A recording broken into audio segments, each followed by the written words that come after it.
Yeah, like those people who make the IKEA floating table island sewing, like cutting table. Wow, good for you. I could not. Welcome to the Asian Sewist Collective podcast. The Asian Sewist Collective is a group of Asian people from around the world brought together by our shared appreciation for fiber and textile arts and our desire to see more Asian representation in the sewing community. In this podcast, we explore the intersection of our identities and our shared sewing practice as we create a space for Asian sewists and our allies. I'm your co-host, Ada Chen, and I'm recording from Denver, Colorado. Denver is the traditional territory of the Ute, Cheyenne, and Arapaho peoples. I'm a Taiwanese-American marketer turned entrepreneur, and these days you'll find me running my all-natural skincare business called Chuan's Promise. That's CHUAN''S, Promise, and sharing my marketing tips on my blog. Most importantly for this podcast, you can find my sewing at i.hope.sew on Instagram. And I'm your co-host, Nicole. I'm based outside of Chicago, the original homelands of the Council of the Three Fires, the Ojibwe, the Potawatomi, and the Odawa people. I'm a Philippine-American woman, a lawyer by day, and a sewing enthusiast the rest of the time. You can find me on Instagram at Nicole Angeline Sews. Before we dive into this week's episode, Nicole, can you tell us about your current sewing project?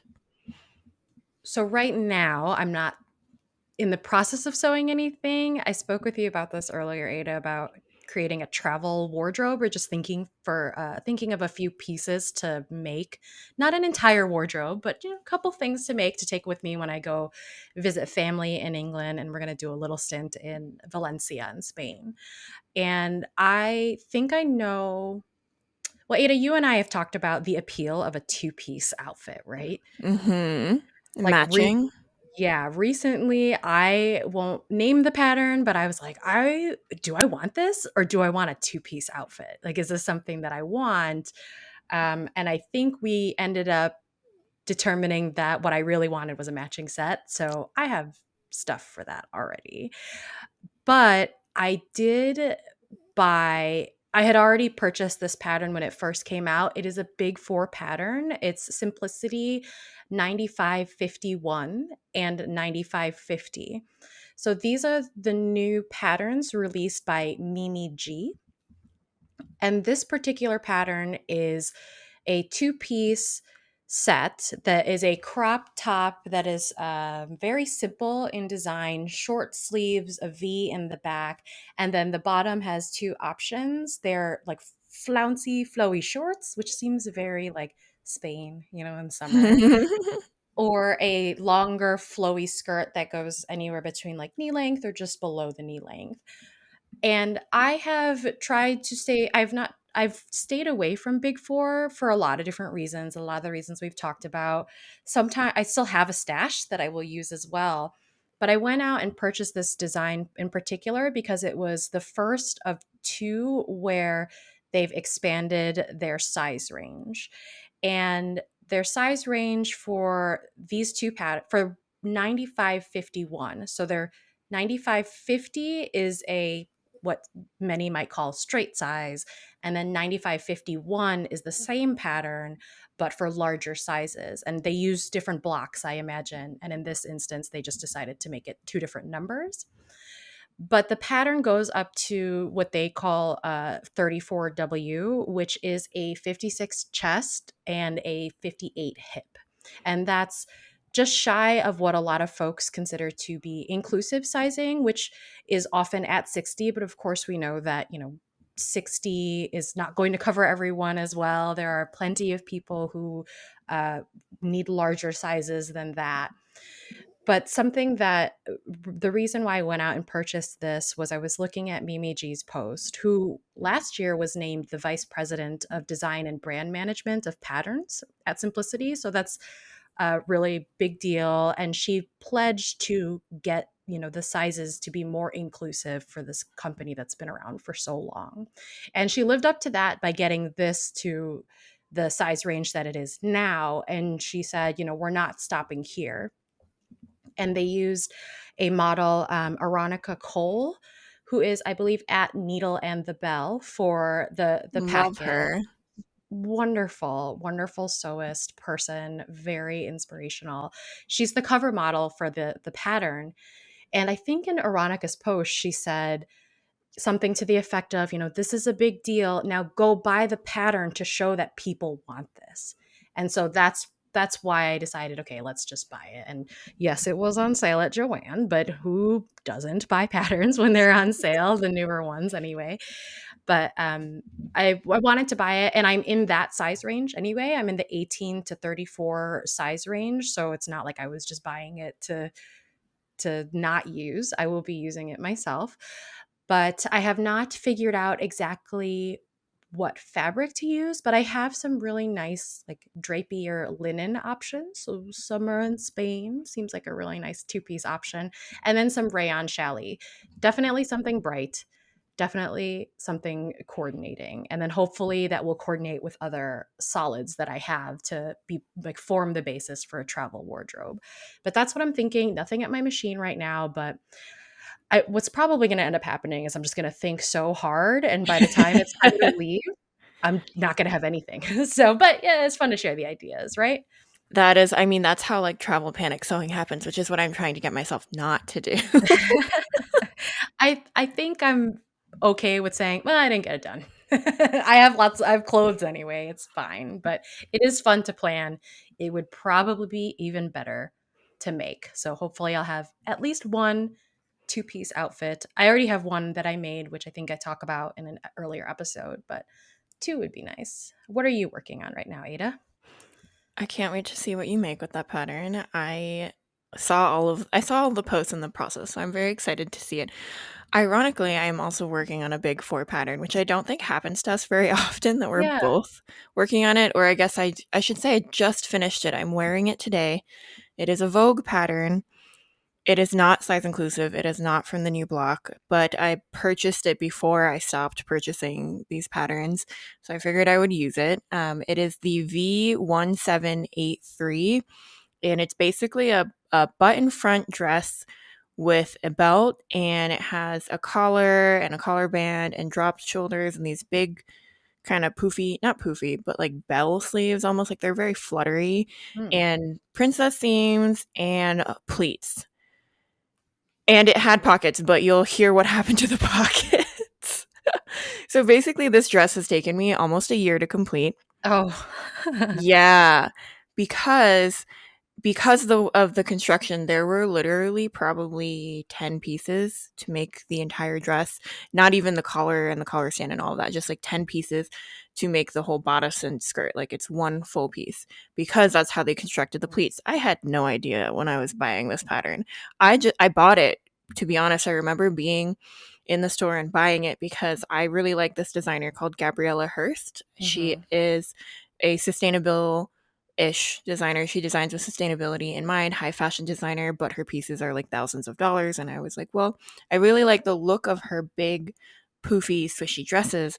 I just don't want to spend $2,000. I'm like, I knowing her brand and knowing the transparency they share, I know that a lot of that money would go to the workers. But if I can make it myself, I was like, well, I want to attempt this and like try to recreate the look. So I bought the pattern, sat on it for a while, cut the fabric to make this wearable toile that I'm now finally wearing. It is a wool poly blend kind of twill. So it's definitely not necessarily the right fabric, but at the time when I was cutting it, it was winter, it was cold. I didn't want to pull out a cotton poplin. Like I was like, I'm gonna get this done. Then I realized how many pieces there were, and my old vintage serger just was not cooperating. So I had to bias bind in Hong Kong finish all of the seams on this full length maxi dress. Wow. And I gave up about halfway through and it just sat there for a few months in a timeout because it was so frustrating. Like I hadn't even gotten to the collar yet and I was already frustrated. Hmm. Then a friend happened to be moving and wanted to sell me her machines. So I got a new to me serger and overlocker that are modern, and I sold my vintage serger, and that made a difference because it made finishing everything so much faster. But then it sat in timeout again for another month or two because I got frustrated again with just like the a sheer amount of fabric on like my table is just not big enough. And there's all the buttons on the front and all the things. And so when I finally finished it and put it on, I probably should have tried this on earlier, done a tissue fitting, but in what I would call typical Big Four, I measured into a size 14, which is the largest of the sizes in the pattern size that I bought. The size 14 had 8 inches too much ease around the waist. So once I put it on, and I think the shoulders are a little too drop shoulder for me personally now that I'm trying it on. It looked fine on the mannequin or the dress form. But once I had it on, I was like, I just don't like it. Like, this just took so long. And it had so many timeouts and so many steps along the way. And poor fabric choice on my part. But I just wanted to see if I could finish this pattern and see if I would like the shape. And the answer is meh. I'm meh. I don't think I thought yesterday when I finished it I would post it on my grid. I don't think I'm posting it on my grid. Sorry everyone. You by the time this episode comes out, you may or may not remember the agonizing stories I've posted about this dress. But yes, it is. It is finally done, and I might reconsider making the shorter version of this dress now that I have the surgery. I've been through it once. I know kind of where to shortcut, where not to shortcut. But woof. Yeah, I put it on and it was like a tent. And so I had to literally I took out my French curve and I drew a new waistline and on both sides, pinned it, checked it, and then just ran it through my machine and surged off the extra. And so the pockets just came off because I was like, Oh. I can't be bothered at this point to take them off and put them back on. Like, this is just not happening. Yeah, I was wondering when we were going to get to how did the dress lose the pockets, because that's the thing that everyone's like, yeah, I'm going to add it. It's amazing because it has pockets. And you're like, it was supposed to, but ouch. This week, we are welcoming a friend of the pod, Gwen, who is at Gwen Stella Made on Instagram or at gwenstella.made and gwenstellamade.com. Gwen is a digital content creator, pattern maker, and sewing blogger. So, welcome, Gwen. Hi, I'm so excited to be here. Thank you for inviting me. You are very welcome. We are glad that you are here with us today. We ask our guests about their cultural background and if it influences their sewing process. So, can you tell us a little bit about yourself? And first, how did you start sewing? So, my name is Gwen, but my given Chinese name and still my legal name is Wen, but I just go by Gwen and everyone can just continue calling me Gwen. I'm a Chinese Singaporean. I grew up in Singapore and I lived in Singapore for most of my life. Singapore is a country that really prides itself as being like a cosmopolitan global city. It has a history of being under British colonial rule. So we embrace a lot of Western ideas, and it's a mishmash of things. So we embrace a lot of Western ideas because of our history and how we want to put ourselves in the center of like the global stage. But then we're also made up of Chinese immigrants, Malay immigrants, Indians, and lots of people from different cultural backgrounds. And there's a lot of emphasis on the community over self. So growing up, I've always felt stripped of my individuality. And I started sewing because I really wanted to explore my own individual style. And over the years, sewing has just become a way for me to be creative and to explore what I like in general. And do you think that being Chinese Singaporean or your culture and identity inspire any part of your sewing or your sewing process? I sew and I just happen to be Chinese.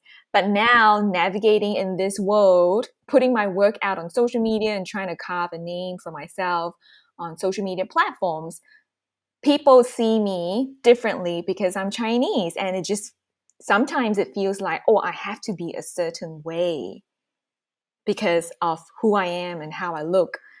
I am just a human being who look like this and sews.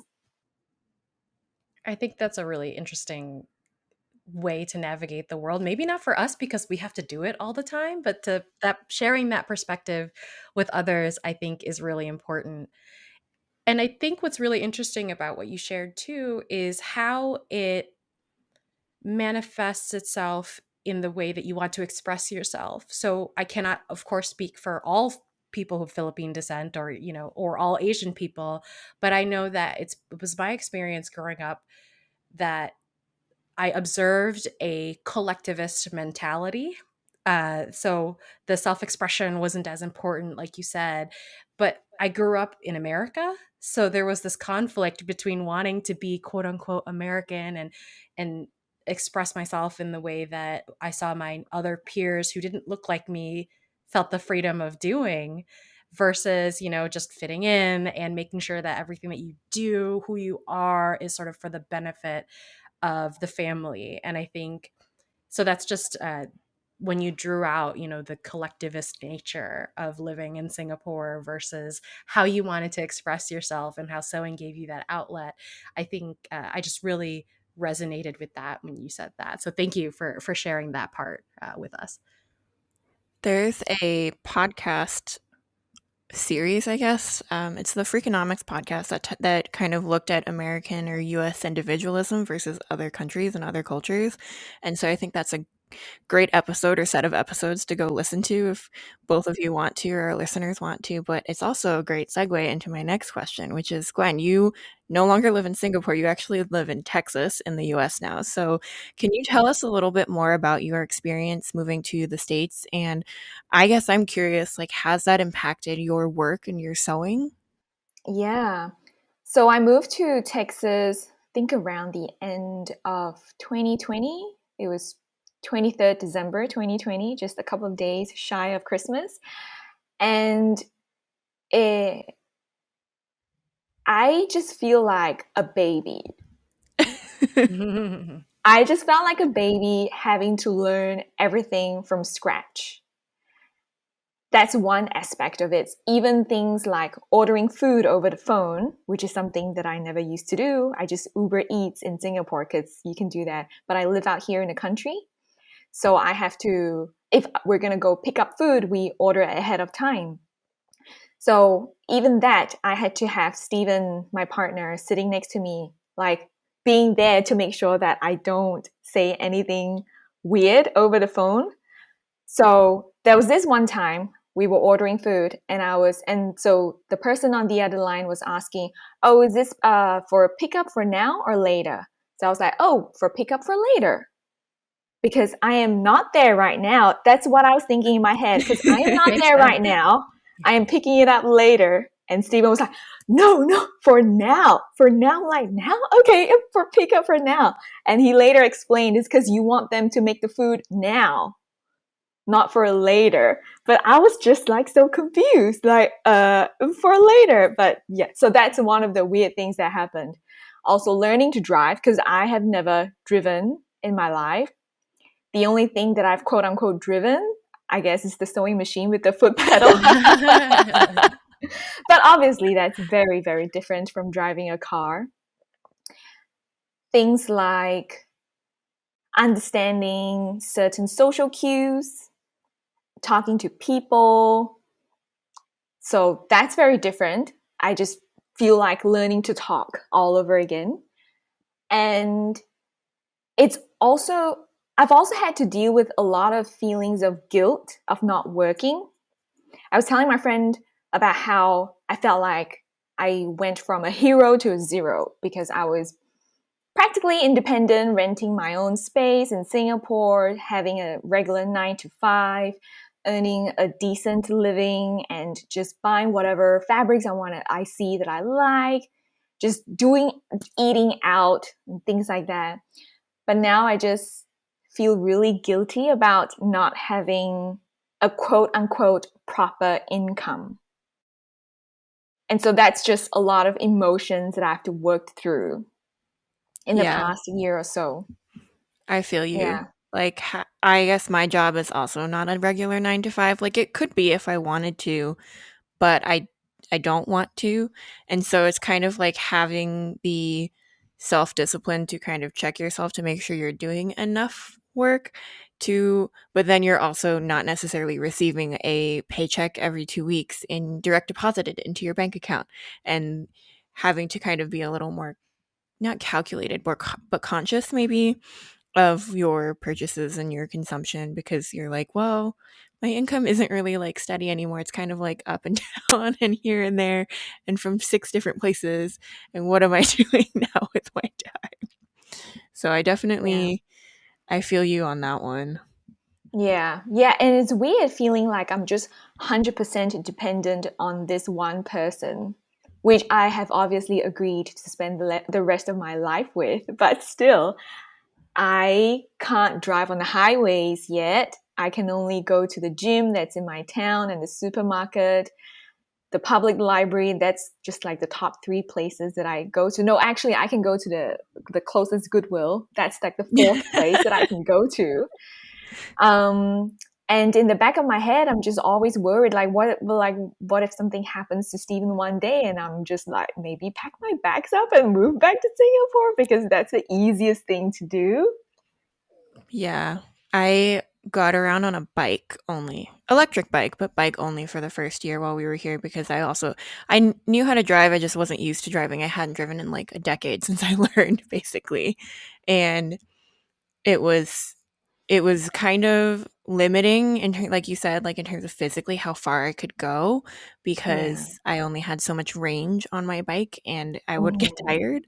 And there's only so Mm-hmm. many bike paths. And Mm-hmm. then I think the real kicker was one day when I took out my partner's old car, which was a rear wheel drive car, and it had snowed a few days before and it was still icy in spots, but it was drivable regularly. And I got stuck in a parking lot. Like I literally almost spun out in a parking lot. And I was just like, nope, okay, cool. This car has got to go. And we have got to get one that I can drive in all the seasons. And I will concede to this one point of, I guess I need to be able to do this Mm-hmm. to reclaim some of my independence, if you Mm-hmm. will. Yeah. But yeah, it's definitely, it takes getting used to, I think, when you're used to living in a city and kind of just like Yeah. functioning It's by yourself. it's really a big shift. Before we dive into the topic for today, so we were going to talk about vintage sewing, but I want to ask, since you recently moved here, but I think I've been following you on Instagram since before you moved here, and you were Oh. sewing and posting content and everything Yeah. before then.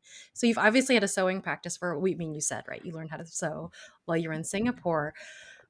What was it like? Like, what were you able to take with you? How did you make decisions about transferring your sewing practice from where you lived in Singapore and like rebuilding or transferring any of that to where you live now in Texas? Like, did you bring machines? Did you bring fabric? Did you purge things before you come? I'm just curious about what that process was like for you.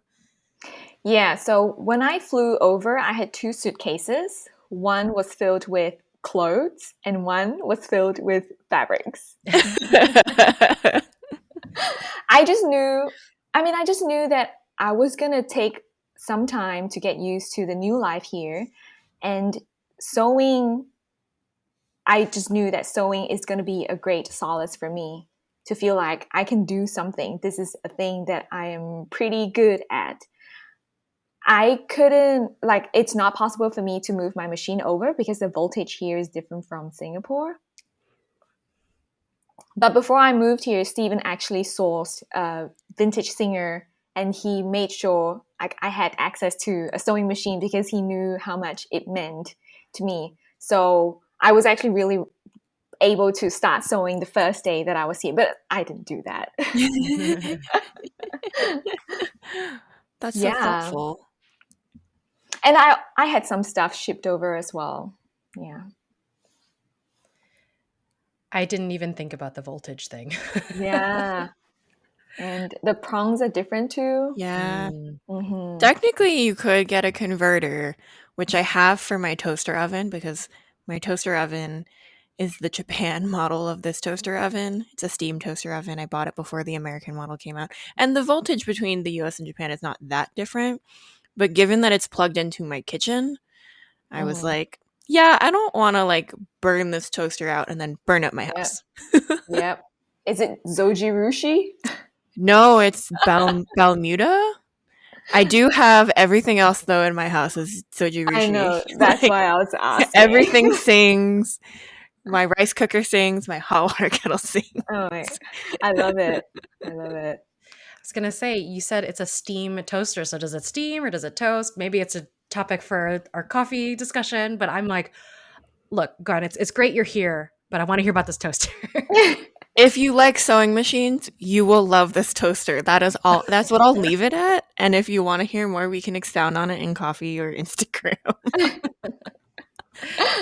Okay, well, let's move into the meat of our discussion, Mhm. which is vintage sewing. So, vintage sewing can refer to patterns, materials, and techniques, or sewing with new patterns and materials in a style that is reminiscent of a previous era. And now we understand that, quote, vintage refers to something that is over 20 years old, which, yes, that means that 90s and 2000s fashion styles could be considered vintage.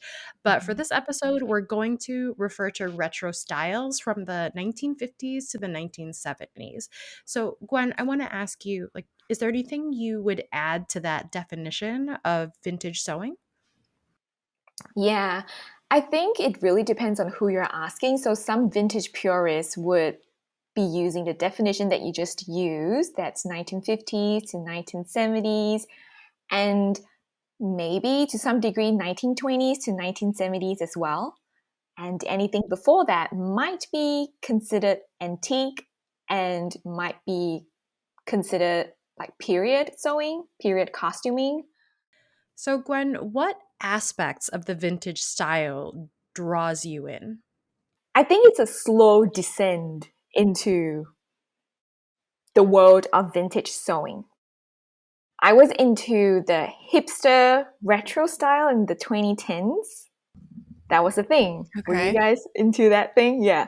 I think I need you to define it for me to know if I was into it. But we don't have to. We can. Yeah. So I was into the hipster slash retro style in the 2010s. And then I watched Grease for the first time when I was in college. Ah, okay. And that kind of triggered me to explore that genre of music a little bit more because I was like, oh my goodness, I love the songs, I love the dance, I love the fashion. What is this? I gotta know more about it. I took up rockabilly and rock and roll dancing while I was still living in Sydney and finishing up my college degree. And so I got into the whole scene of rockabilly dancing, vintage style, and fashion. And it was hard for me to get vintage retro style dresses in a price range that I could pay for. And most of those clothes don't fit the modern body without modifications in the sense that you have to wear a corset to fit them better and to look in the way that people really did. And so I just felt like, well, I think sewing is just the easiest way for me to replicate those dresses in a way that fit my body. And I made my first vintage inspired dress, I think around 2011 or 2010. And I was like, oh my gosh, I like the way it looks. I like the way the skirt floats around my body. And I just kept making more. And over time, I just decided that I'm just going to keep doing this because this is what feels good for me. This is what sparks joy. Oh my gosh, Grease. I remember watching Grease for the first time in middle or high school, so a bit earlier because I think we're around the same age, and it was like such a thing. It was when my classmates and we all discovered it, and I think there were like in choir, band, and orchestra, people were playing it. Like it was a real big thing, and I'm sure all of our teachers were laughing at us because they were around for it coming out. But I remember like specifically the outfits, like you said, being like, oh. Olivia Newton-John's like the black outfit. I think everyone who's watched knows what I'm talking about. That black outfit, Mhm. you're like, I want that bodysuit. I think I'm a little bit older than you, but I definitely remember discovering it, quote unquote, in like middle school because I was in chorus, so it wasn't choir. I don't know why it was called chorus, but we did Grease, like we did that, and I remember my mom like making a poodle skirt from like felt, for it, and it was definitely like a cultural moment, where you felt like you were stepping into a different era, and I'm just thinking back on like how I remember all the words to all the songs still. So it's definitely iconic. Can I take a quick step back, Gwen, with you? Mm-hmm. And so you mentioned rockabilly dancing. Can you, if there is a definition of rockabilly, like how would you describe it? How would you define rockabilly for those who might not be familiar with it? Yeah, I'm so glad you asked that question because that was one of the things that I wanted to talk about because we kind of had that discussion over email as well. What is rockabilly and what is vintage? Just referencing back to the movie Grease, rockabilly style would be more like Rizzo, that bad girl image, fitted pencil skirt with that thick belt in the middle, and how Sandy looked at the end of the movie. That's rockabilly. But vintage 50s would be I would say the more stereotypical sweet vintage 50s style would be more like Sandy before the transformation with her yellow dress at the drag race and Yeah. the poofy petticoats underneath. The cardigan on top. Yeah, that would be more like the sweet vintage 50s style. So now that you've been sewing these clothes for a few years, and we'll talk about what you're currently sewing and what you've moved into, but I'm curious, like you must have a lot of vintage style clothing. Do you wear it all the time? Like, is that what you wear for most of your day-to-day life? I think I do wear vintage style on most days, but there are definitely days where I just wear quote unquote normal clothes. Modern clothes. Modern clothes, modern style clothes. And I do still make modern style clothes. But if I'm wearing something, say, active wear, in general, I like things that are a little bit more high waisted. I just like the way it looks. So if I'm buying leggings, I prefer them high waisted. If I'm making a pair of casual shorts, I like them high waisted. I just like everything high waisted. Yeah. It's back in style now. And so I kind of hinted at this before, but you've also moved away from vintage sewing. I think as someone who's followed you for a while, I've seen this a little bit over the last few months as you've branched out into other sewing and content and modern patterns, even like your M7969. Everybody, Mm-hmm. if you've been on the sewing Instagram world in the last 2, 3 years, you know that dress with the poofy Mm-hmm. sleeves and the Mm-hmm. wrap. Can Mm-hmm. you tell us about your decision to kind of branch out a little bit more into these other patterns? Although it sounds like you still keep some of that high waisted and vintage-esque style notes. Yeah, I would say that I predominantly still do vintage sewing, but I made a conscious decision to really explore different types of styles because my goal of sewing was to be creative and to explore making in different forms. So over the years, I just felt like sticking to vintage style really puts me in a box. And it didn't give me a lot of opportunities to explore other designs and other sewing techniques that I would be able to experiment with. I think people change, and I want to give myself a little bit of like flexibility and a little bit of chance to explore different things and to kind of decide what I really want to do for the rest of my life.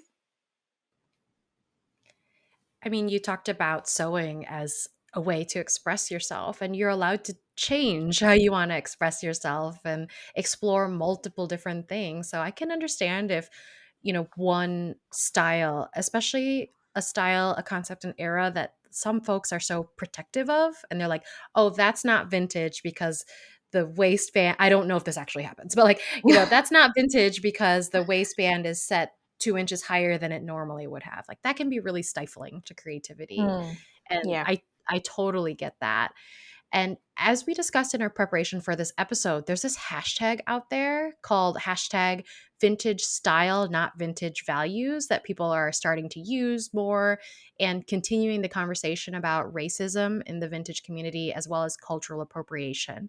Can you share a little bit more about your experience, if you have any, with this particular hashtag and this subsection of the sewing community? And has it influenced your decision to move away from that community as well? Having moved to Texas in less than just a year ago, and I just didn't feel like I would be eloquent enough to talk about these issues. I'm going to be going back and forth a little bit. This is tagging on to something that we said right at the beginning, because Nicole, you shared your experience as a Filipinx person growing up in the US.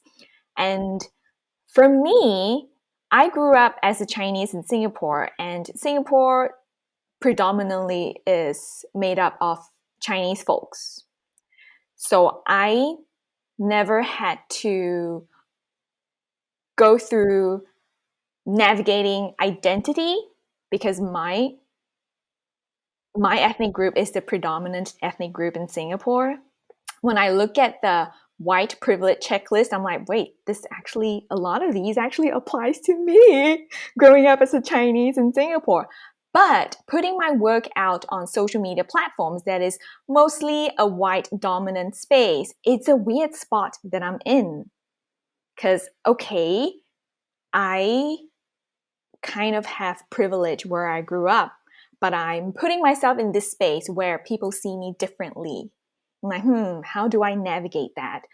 And at this stage, I feel like it's still something that I'm trying to understand and learning to do.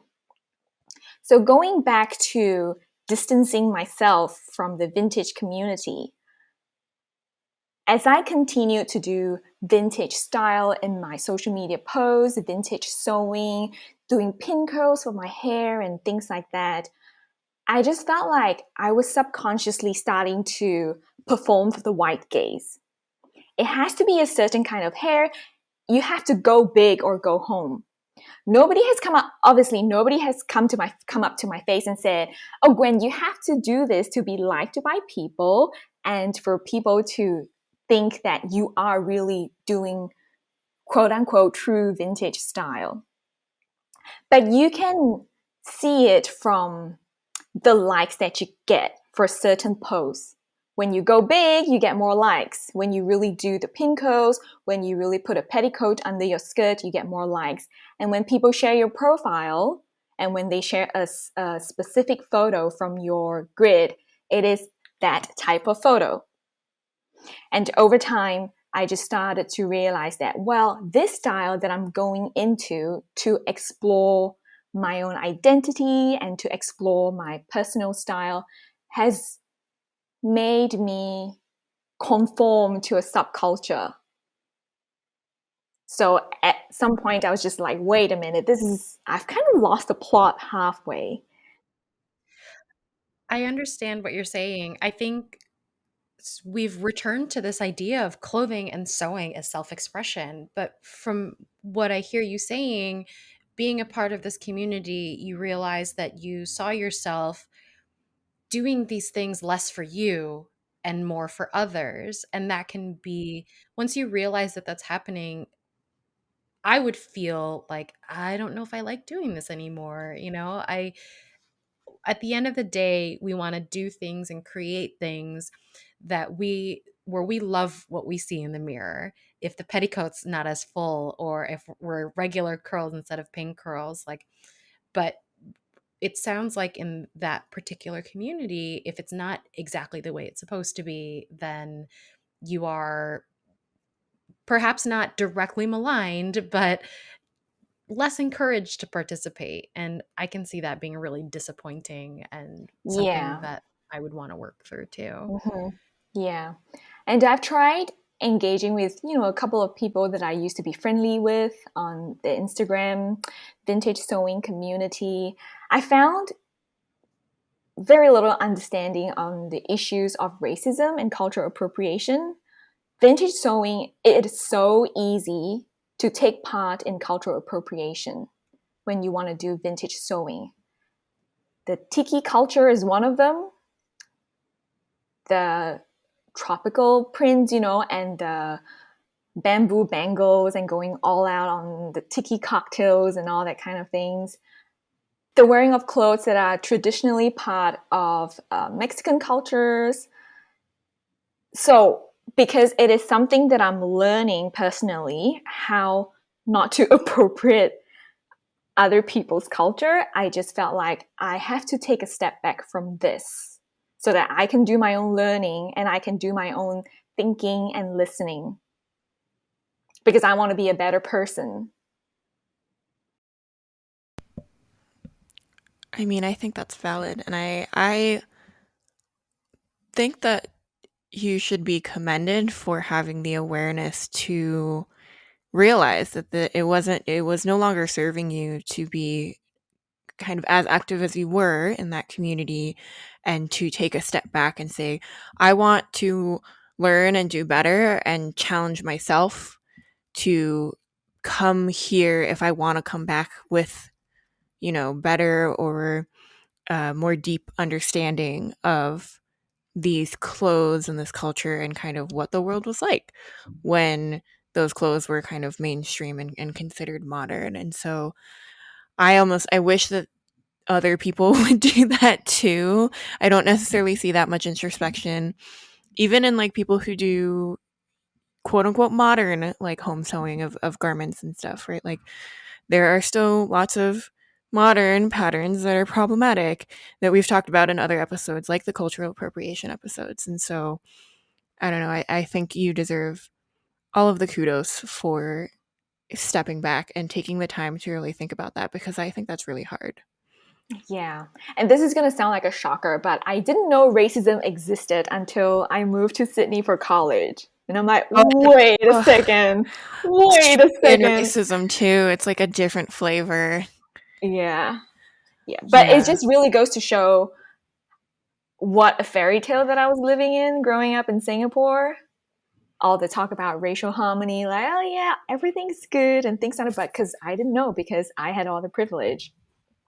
Yeah. And to a certain extent, like listeners have sent us DMs before about like things that are going on in Singapore, and Nicole and I and the rest of the team, like, just to be honest, we don't have a deep enough understanding of the cultural dynamics, I think, of the dominant and non-dominant groups of Singapore to be able to like make that call. And that's why we've been like, okay, thank you for flagging. We just don't feel comfortable without a better understanding of what's going on or what has gone on to be able to post or do things. And that's something on us to kind of learn. But also, like, yeah, I can see how that would be like reverse culture shock a bit, where you're like, I'm in this space where I am the dominant group and now I am not. Like, what is that? I think if anybody in the States at least has grown up Asian American, you've also experienced that somewhat if you grew up, let's say, in a predominantly Asian space. Like I see this a lot with people who grew up in very Asian enclaves of California in particular, and even on the East Coast, like where I grew up, and then moving somewhere where you are not the dominant group, where you are not, you know, predominantly seen out there. It definitely takes a little bit of adjusting, and I don't even think that for folks here who've had that experience similar to mine, that they always take a step back to be like, what is that weird feeling that I'm feeling now? Oh, it's not being in the dominant group anymore, and it's definitely some discrimination over there. Like, it's called racism when we see it. Yeah. Yeah. And being Chinese and having a white partner, I acknowledge that I have proximity to whiteness still living here in the US. And that is also something that is in the back of my mind. So, again, still a lot of things to learn and a lot of thinking to do. So, for anyone still interested in the vintage sewing community, which is totally okay, Yeah. but especially our listeners who identify as Asian, is there anything you would want them to know before they get involved in the vintage community, or maybe they're already involved and you would want them to kind of keep an eye out for? Yeah. So, I think if you are thinking about going to vintage sewing and being an active member of the vintage style / vintage sewing community, then you need to be aware that there's going to be issues that you need to grapple with, maybe personally and maybe in a more public space. If you feel like you're not ready to do it, then you probably need to perhaps find some allies that you can speak with. And if at some point you feel like you're doing it to please others and you're no longer doing it for yourself, then it's probably time to take a step back. That's really great advice. And I think I also take that to heart just with sewing itself, right? And sharing and being on Instagram. Like I do have moments where I'm like, why am I doing this? Like, why am I posting when I don't feel like posting? And I actually haven't posted a lot in 2022 because of that. Honoring sort of who I am and how I'm feeling and just making sure that my community experience, like, it's important to have community, but if as long as you can maintain your sense of identity and creativity without compromising that, then that's the ideal community situation. And protecting yourself from having any of that eroded, I think, is very important to remember. So thank you for sharing that with our audience, and we hope that you are interested in checking it out and learning more for yourself, because everyone's experience, is different in any community, and maybe you're drawn to that. But I appreciate, Gwen, that you're sharing your experience, and Yeah. how you've expanded, your sewing practice as part of that. And actually, perfect segue. Totally not intended. It doesn't always happen this way. But let's talk about some of the other stuff that you're doing. So you recently came out with your very first pattern. Congratulations. Yay. Thank you. You're welcome. Can you tell us a little bit more about it? So it's called the Orion hat. It's a 2-in-1 pattern. With that one single hat pattern, you can make a newsboy style hat with a brim, or you can also make a brimless beret hat. Very cool. And as somebody who has a very large head, I have never been fully able to enjoy hats in general, but certainly hats of those two styles. So it's very cool that you're I assume that there are multiple sizes, right? That's how hat patterns work? Yes. I think if I could remember right, it goes up to 25 inches head circumference. Okay. I think that'll fit me. I don't know. I just have trouble with hats. So it's very cool that you're feeling a space where you can create this, where folks can create this stylish hat for themselves and have it fit, because I just struggle. Yeah, so I am starting to come out with more sewing patterns, and one of my goals is really to make sure that they are size inclusive. I don't think I'm personally ready to come out with garments that are size inclusive, so I'm starting with smaller projects and trying to make them as size inclusive as possible. Yeah. And your hat is gender inclusive. Is Yeah. that your partner who is also modeling it on your Mhm. website? Yes. And I love that. he's my plus model. So the other end of the size range is actually based on his head. I was like, "Do you have a big head?" And he's like, "I think so. I think growing up, my football helmets were always like one of the biggest size." I'm like, "Perfect. This is why I married you." You have the perfect head block for my Yes, pattern. yes, exactly. You have a Yeah. built-in fit model. He just happens to live Uh-huh. with you. Yeah, he just happens to live here. Yeah. So aside from patterns, you also transitioned. We talked a little bit about this before, but you're a full-time content creator now. So what has that been like? It's been a little weird. So, Nicole, you mentioned feeling the pressure to post, even though you don't feel like posting. It's even a weirder thing for me to navigate as a content creator, because this is my bread and butter. This is what I have to do to get gigs. I find it hard to tell people that I'm a content creator because I do feel the imposter syndrome. I think that's one of the topics that you talked about in an earlier episode, but I'm trying to own it. I have a friend who asked me, "Do you create content?" I'm like, "Yes." Like, "Well, then you're a content creator." But then I could also argue and say that, well, I sing, but does that make me a singer? Technically, yes. Yeah, I mean, I would say yes. But yeah, so content creation is always in the back of my head. With every single sewing project or a DIY project that I do, I'm constantly thinking about, well, how can I share this content? What kind of scope? What kind of like perspective do I want to share? And what kind of value do I want to add to people with the content that I put out, be it for just for entertainment or be it like educational? Like these are the things that I'm always thinking in the back of my head. It's not been easy, especially with how rapidly the sphere of content creation is changing now with Instagram pushing out reels. Oh, you gotta have trending audio to have a higher reach. It's a grind.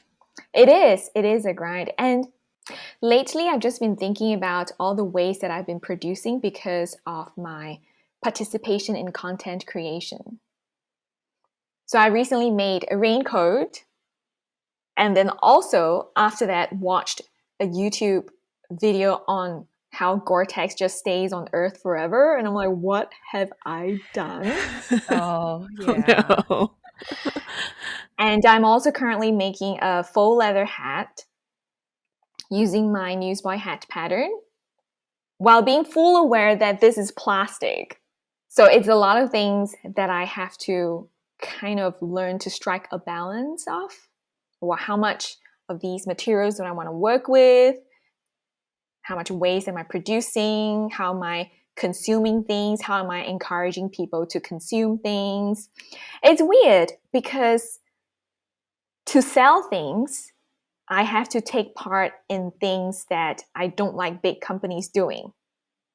But then I want to sell my pattern. I want to sell my labels. So what's the balance? And also, I definitely do get a lot of joy from sewing and from making things, from making new things. So the balance of the three pillars of capitalism, the joy, and waste, of sustainability, I would say. So those are the things that I've been thinking about in my content creation. No shade to all the content creators that I have Yeah, of led, course. This is but you are one of the most thoughtful that I have ever heard speak on what it just is to be a content creator. I think it's wonderful that you are thinking about what you do as a holistic thing. I want to back up and say that I fully believe, and it kind of sounds like you might not believe this, but I fully believe that content creation is a job. You are working hard too. So earlier in the episode you said, you're working about with your feelings of going from a 9 to 5 in Singapore to something different here. I'm like, you are working. You are like, this is real work. And I'm not going to, I'm not going to try to read your mind here, but for me, I have a 9 to 5. Very structured, but I can see how if I were to move into a more creative or even just entrepreneurial position or work, that I might struggle with the same thing, or certainly other family members would be like, that's not a real job. Gwen, you are working hard and that is a real job. And you belong in that space. So I just wanted to say that because I kind of felt it coming across. And I sorry if I sound patronizing. I just care. no. I don't think of patronizing, but I just want to encourage you. Like, it's work. It's real work, and that you Thank are you. as thoughtful as you are about sustainability and capitalism and your impact and contribution to not just the sewing community, but like the world is just so wonderful. So I am really grateful that we're having this conversation today. So thank you for all of that.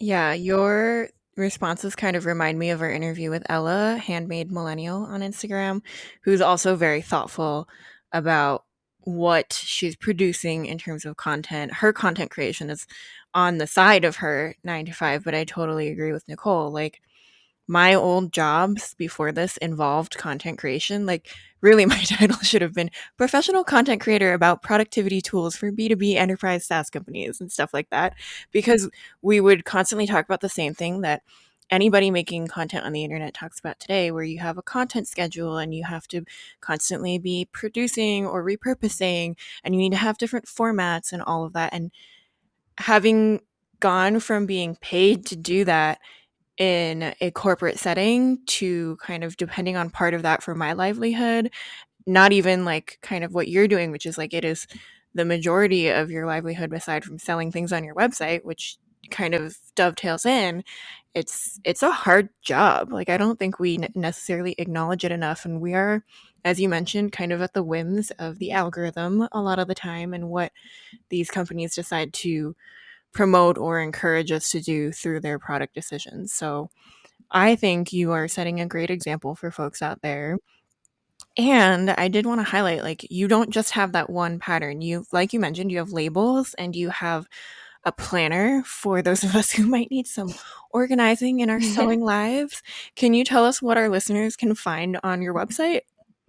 So my website is full of a lot of blog posts, sewing tutorials, and I also host my shop on my website, gwenstellamade.com. You can find the sewing planner, like you mentioned. It's a floral design sewing planner, and that's multiple pages. I think it comes in A4 and US letter formats. I designed that like last year, so I can't quite remember. And then I also have sewing labels. At this stage, I am doing just cotton labels because I made the decision to just do cotton labels for now because I don't want to create too much plastic waste. I have new label designs coming out in May. Yeah, so that's going to be exciting. And I have one sewing pattern so far. That's the Orion hat pattern, like I mentioned. But I'm also in the middle of working on other sewing patterns. So yeah. Very all cool. the good stuff. Yeah, listeners, go to her website, gwenstellamade.com. And that brings us to the conclusion of our interview today. Thank you so much for being here. Gwen, can you remind our listeners where else they can find you besides your website? So I'm gwenstella.made on pretty much all the social media platforms like YouTube, TikTok, and Instagram. Awesome. Thanks for being here today. Thank you for having me. Thank you so much for joining us on this week's episode of the Asian Sewist Collective podcast. If you like our show, please consider supporting us on Ko-fi. Your financial support helps us with overhead expenses and allows us to give back to our all-volunteer team. You can make a monthly or one-time donation at ko-fi.com/Asian Sewist Collective. You can find this link in our show notes, on our website, and on our Instagram account. Check us out on Instagram at Asian Sewist Collective. That's one word, Asian Sewist Collective. You can also help us out by spreading the word and telling your friends. We would appreciate it if you could rate, review, and subscribe to this podcast on Apple Podcasts, Google Podcasts, Pocket Casts, or wherever you get your podcasts. All of the links and resources mentioned in today's episode will be in the show notes on our website. That's asiansewistcollective.com. And we'd love to hear from you. Email us with your questions, comments, or even voice messages if you want to be featured on future episodes at asiansewistcollective@gmail.com. This episode was brought to you by your co-hosts Ada Chen and Nicole Angeline. This episode was researched by Allison Menendez, produced by Shylin Joy, and edited by Clarissa Philando, and Henry Wong. Thank you so much to the other members of our collective who made this week's episode a reality. This is the Asian Sewist Collective podcast, and we'll see you next week.